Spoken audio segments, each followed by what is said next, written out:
పరిశుద్ధ నామమునకు మహిమ కలుగును గాక. ఈ ఉదయకాలం కృపా వాగ్దానం ద్వారా ఆదరించబడుతూ బలపరచబడుతూ ధైర్యపరచబడుతున్న మీ అందరికీ సర్వశుభములు కలుగును గాక. ఆమేన్. దేవుడు ఈ దినాన్ని మాకు ఇస్తున్నటువంటి గొప్ప వాగ్దానాన్ని ధ్యానించుకుందాం.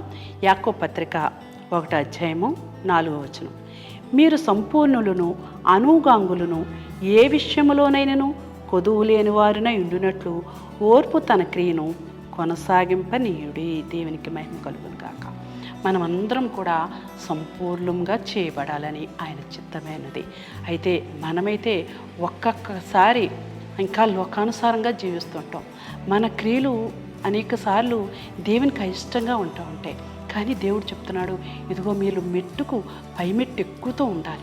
సంపూర్ణ అవ్వాలంటే పై స్థానానికి ఎక్కాలంటే మనం ఆ మెట్టు మనం పైకి ఎక్కుతూ ఉన్నప్పుడే మనం పై స్థానాన్ని మనం పొందుకోగలం. అదేవిధంగా మనం సంపూర్ణం అవ్వాలని మనం కోరుకుంటూ ఉన్నప్పుడు ఎన్నో విధాలుగా మనం ప్రయత్నాలు చేస్తూ మనం నడుస్తూ ఉన్నప్పుడు ఎన్నో వ్యతిరేకతలు మనకు కలుగుతూ ఉంటాయి. ఎంతోమంది మనల్ని దూషిస్తూ ఉంటారు, ఎంతోమంది మనలను హేళన చేస్తూ ఉంటారు, మన మీదకి రకరకాల నిందలు మోపుతూ ఉంటారు. కానీ వాటన్నిటి నుండి దేవుడు మనల్ని విడిపించి ఇదిగో మనలందరినీ కూడా ఆ రోజు అంతకంతకు మనం క్షేమాభివృద్ధి కలిగినట్లుగా దేవుడు మనలను ఆశీర్వదిస్తూ ఉంటాడు.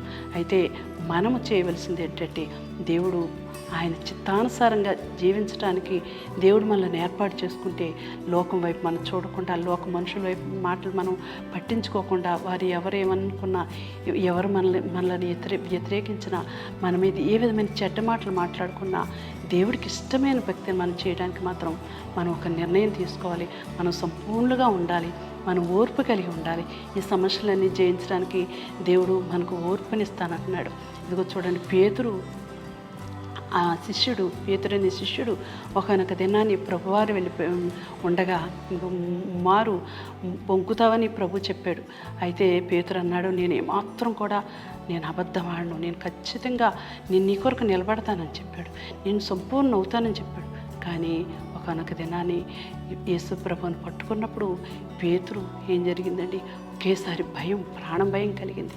ఇదిగో ఈ ప్రభువారిని ఎలా తీసుకెళ్ళిపోతున్నారో, నన్ను కూడా అలాగే కొట్టి నన్ను కూడా చాలా హింసిస్తారని భయపడి ఏం చేశాడంటే 3 సార్లు అబద్ధం ఆడాడు, ప్రభువుని నేను ఎరుగనని. దేవుడు ఇచ్చిన మాట అక్కడ నెరవేర్చబడి తర్వాత పేతురు ఏం చేశాడు, పశ్చాత్తాపడ్డాడు. అవును, ప్రభు మాట నిజమైనది, ప్రభువు నిజంగా ఆయన ఓర్చుకుని సహించుకుని వెళ్ళాడు, ప్రభు సిలువేయబడ్డాడు, ప్రభు అందరి కొరకు హింసించబడ్డారు. అదేవిధంగా నేను కూడా ప్రభు కొరకు నేను జీవించాలి, ఇంకో అనేక మంది ప్రజలు నేను రక్షించాలి అన్నటువంటి తీర్మానంతో ఏం చేశాడంటే పేతురు హృదయాన్ని తెరిచాడు. కాబట్టి పరిశుద్ధాత్మతో పేతురు నింపబడి ఇదిగో అనేక మందికి సువార్తను ప్రకటించి ఎంతోమందిని ప్రభు శిష్యులుగా చేశాడు. నిజంగా మనం సంపూర్ణం అవ్వాలి అంటే మనలో ఉన్నటువంటి గొప్పతనం, మనలో ఉన్న శక్తిని, సామర్థ్యతను దేవుడు మనకు పెట్టాడు. దాన్ని మనం అంతకంతకు కూడా వృద్ధి చేసుకుంటూ అనేక మందిని మనం ప్రోత్సహించేవారుగా ఉండాలి. అనేక మంది నలిగిపోతున్న వారిని, విరిగిపోతున్న వారి, అనేక మంది తొట్టిల్లిపోతున్న వారిని మనం బలపరిచేవారుగా ఉన్నప్పుడు దేవుడు మనల్ని చూసి ఎంతగానో సంతోషిస్తాడు.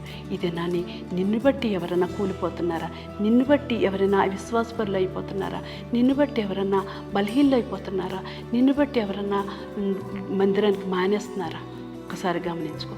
నిన్ను బట్టి తొట్టెళ్ళిపోయేవారుగా కాకుండా నిన్ను బట్టి ఇంకా దేవుని నామం గణపరచబడాలి, అనేక మంది వెలుగులోనికి రావాలి, అనేక మంది చీకట్లో ఉన్నటువంటి ప్రజలు ఇదిగో దేవుని సంబంధాలుగా చేయబడాలి. అటువంటి ఓర్పు, అటువంటి మంచి క్రియ నువ్వు కొనసాగించాలని దేవుడు ఈ దినాన్ని నీకు తెలియజేస్తున్నాడు. కాబట్టి మనం సంపూర్ణం అవ్వడానికి, సాగిపోవడానికి ఇష్టపడదాం. ఉదయకాలం దేవుడిస్తున్న వాగ్దానం బట్టి మనం ప్రార్థన చేసుకుందాం. మహిమ కలిగిన దేవా, ఇదిగో మీరు సంపూర్ణులు అవ్వాలని, అయ్యా నాయన నీ చిత్తం మా పట్ల నెరవేర్చబడాలని, మేము ఓర్పుతో కూడా మా క్రియను కొనసాగించాలని నువ్వు మాట్లాడుతున్నావు ప్రభువా. అవును తండ్రి, మాకు ఇచ్చిన ఈ విలువైన రక్షణ ప్రభువా, అనేక మందికి పంచగలిగిన ఓర్పు, సహనము, ఎంతమంది మమ్మలను ఏమి హేళన చేసి తిరుగుబాటు చేసినా నీ కొరకు ఓర్పు వహించి దేవా నాయన మా రక్షణ కొనసాగించుకుంటూ అనేక మందికి మాదిరికరంగా ఉండే బ్రతుకును మాకు అనుగ్రహించమని యేసు నామములో ప్రార్థిస్తున్నాను తండ్రి. ఆమేన్.